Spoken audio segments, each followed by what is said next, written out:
రాత్రి ఇక్కడ నందిపేట మండల కేంద్రంగా ఈ జోర్పూర్కి సంబంధించిన ఇద్దరు రౌడీ షీటర్లు గతంలో ఎవరైతే ఈ జీవన్ రెడ్డికి సంబంధించిన వాళ్ళు పెంచి పోషించిన ఈ రౌడీలు కొందరితో సహకారంతో ఏదైతే ఇప్పుడు ప్రభుత్వంలో ఉన్న వినయ్ రెడ్డి గారి సహకారంతో వారిద్దరు నిన్న కలవడం జరిగిందనేది ఇక్కడ స్థానికుల ద్వారా మాకు తెలిసింది.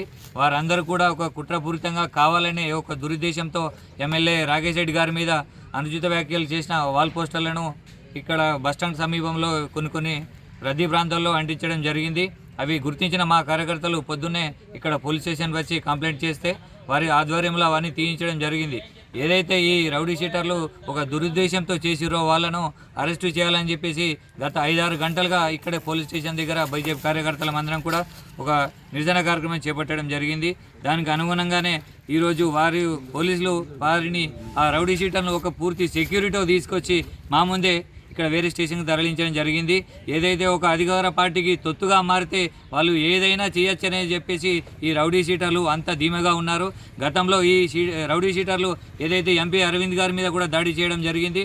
అప్పుడే ఈ స్థానికంగా ఉన్న జీవన్ రెడ్డి వాళ్ళ ఉన్న గవర్నమెంట్ ప్రోద్బలంతో వారి మీద కేసులు కూడా పెట్టించలేదు.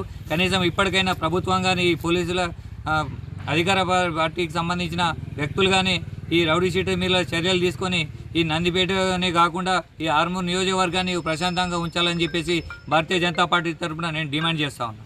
ఇంత దౌర్జన్యంగా ఈ చర్యలకు పాల్పడుతున్నారంటే యాక్చువల్గా ఇంకా ఒడిసింది లేదు, అడిచింది లేదు, ఏం లేదు. కేవలం ఎమ్మెల్యే గారు వచ్చి 1 ఇయర్ అయింది. బిడ్డ 4 సంవత్సరాలు ఉంది. ఈ 4 సంవత్సరాల్లో మా ఎమ్మెల్యే ఎంత అభివృద్ధి చేస్తాడో చూడండి. ఎన్ని కాలేజీలు తెస్తుండు, ఇంటర్మీడియట్ కాలేజీలు తీసుకొస్తుండు, అన్నీ తీసుకొస్తుండు. కేవలం మా భారతీయ జనతా పార్టీ ఎమ్మెల్యేతో సాధ్యమవుతుంది. బిడ్డ ఖబర్దార్, ఇంకోసారికి ఇట్లా ఇటువంటి పోస్టర్ కనిపిస్తే రోడ్డు మీద ఉరిపించుకుంటా కొట్టే దాఖలు వస్తాయి. జాగ్రత్తగా ఉండండి. ఖబర్దార్.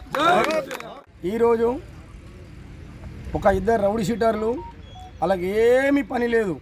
ఎక్కడ ఏం దొరుకుతుంది, ఎక్కడ ఏదైతే అరాచకాలు పుట్టియాలా, ఎక్కడ లొల్లి పుట్టియాలా, ఎవరి మీద ఏం పడాలనేది ఆలోచించుకుంటూ ఉన్నారు.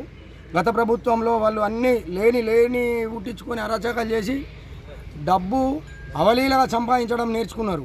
అయితే డబ్బు ఇప్పుడు సంపాదించడం ఏం దొరకక ఎమ్మెల్యే మీద అనుచిత వాక్యాలు చేసి పోస్టర్లు అంటేసి దాని మీద మేము వచ్చి పోలీస్ స్టేషన్లో కంప్లైంట్ ఇచ్చినాం. బీజేపీ నాయకుల మందం వచ్చి నందిపేట శాఖ మొత్తం వచ్చి ఈరోజు కంప్లైంట్ ఇస్తే దానికి పోలీసు వాళ్ళు ఏదో ఉత్తగా ఏమో వచ్చి వాళ్ళు కళ్ళు తాగి కాదా లొల్లి చేసుకుంటారు చూడు, అట్లాంటిది ఆలోచించి 4-5 గంటలకు స్పందించి వాళ్ళని తీసుకొచ్చడం జరిగింది. ఆ తీసుకొచ్చిన తర్వాత కూడా వాళ్ళు అరే మీ ఒక్కొక్కరిని చూసుకుంటారని వాళ్ళు రౌడీలు కాబట్టి అలా భాషనే అది ఉంటుంది. స్టేషన్లో కూడా గట్టిగా వాళ్ళు ఒర్రుకుంటా లోపలికి తీసుకుపోతే కూడా పోలీసులు రాజమర్యాదలు తీసుకొచ్చి లోపలికి తీసుకెళ్ళారు.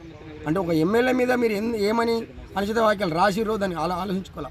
అరే ప్రభుత్వం ఉన్నది, ప్రభుత్వం కాంగ్రెస్ ప్రభుత్వం ఇప్పుడు ఏలుతున్నది, మరి వాళ్ళు ఎన్ని గ్యారెంటీలు ఇచ్చారు, వాళ్ళు ఎన్ని అమలు చేసారు, ఏమి అమలు చేయలే, దాని మీద ఏమైనా మాట్లాడలేదప్ప. ప్రతిపక్షంలో ఉన్న ఎమ్మెల్యేని పట్టుకొని నువ్వు అది చేయాలి ఇది చేయాలని ఇష్టం వచ్చినట్టు మాట్లాడము, ఏదో లొల్లిలు పుట్టించి ఇక్కడ మత కళలో లేపి లేకపోతే రాజకీయంగా ఆలీలు గుద్దులాడుకుంటే మాకు ఇంత పని దొరుకుతాయని చెప్పేసి వాళ్ళు రౌడీగా వ్యవహరించి వేరే వాళ్ళకు రెచ్చగొట్టడం జరుగుతున్నది.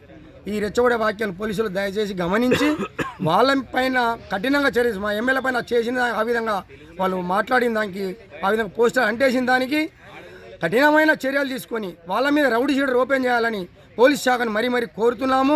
ఇంతకుముందు ఎంపీ అరవింద్ మీద కూడా రాము అనే అతను అనవసరమైన అప్పుడు ఏదో బలం ఉన్నది, ఏనుగు బలం ఉన్నదని చెప్పి చూసుకొని కత్తితోని దాడి చేసినాయి, వైరల్ అయినవి కూడా మీడియాలో చూసిర్రు.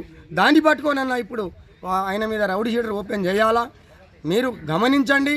ఈరోజు మా నందిపేట మండలం మొత్తం ప్రశాంతంగా ఉంది. ఆర్మూర్ నియోజకవర్గం వీళ్ళు ఇద్దరి వల్లనే ఈ రౌడీలు తయారవుతున్నారు. వీళ్ళని పట్టుకొని ఇంకా 4 అవుతారు, ఇంకా 4 ఇంకో 40 మంది అయితే 40 మంది 400,000 అక్కడికి వెళ్ళవుతారు. దయచేసి దీన్ని అందరూ గమనించి వాళ్ళిద్దరి పైన కఠిన చర్యలు తీసుకోవాలని పోలీస్ శాఖ మీ మీడియా ద్వారా తెలియజేసుకుంటున్నాము. భారత్ మాతాకి జై. టీఆర్ఎస్ కు సంబంధించిన వ్యక్తులు వాల్ పోస్టర్ రాకేష్ రెడ్డి గారి గురించి అతికించడం జరిగింది. ఎందుకు అతికిస్తున్నారు మీరు?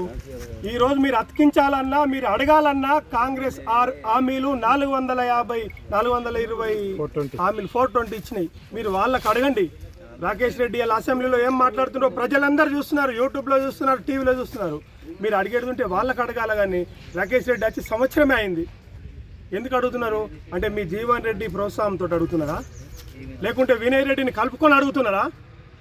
ఏదన్నా అడిగేది ఉంటే కాంగ్రెస్ ప్రభుత్వానికి అడగండి. ఈ రోజు రాకేష్ రెడ్డి ఏం అడుగుతున్నాడు? కాంగ్రెస్ ప్రభుత్వానికి సవాల్ ఇసి అడుగుతున్నాడు.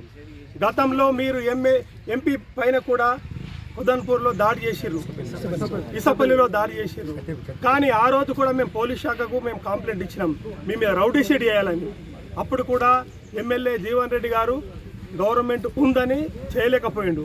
ఈ రోజైనా ఈ పోలీసులైనా అతనిపై రౌడీ షీట్ ఓపెన్ చేయాలని మేము కోరుకుంటున్నాం. నందిపేట బీజేపీ శాఖ భారత్ మాతాకి భారతీయ జనతా పార్టీ నుంచి ఒకటే డిమాండ్ చేస్తున్నా, మా కార్యకర్తలకు కానీ ఎటువంటి హాని జరిగినా కీడు జరిగినా పూర్తి బాధ్యత పోలీస్ శాఖ సిబ్బందిదని సభాముఖంగా డిమాండ్ చేస్తున్నారు.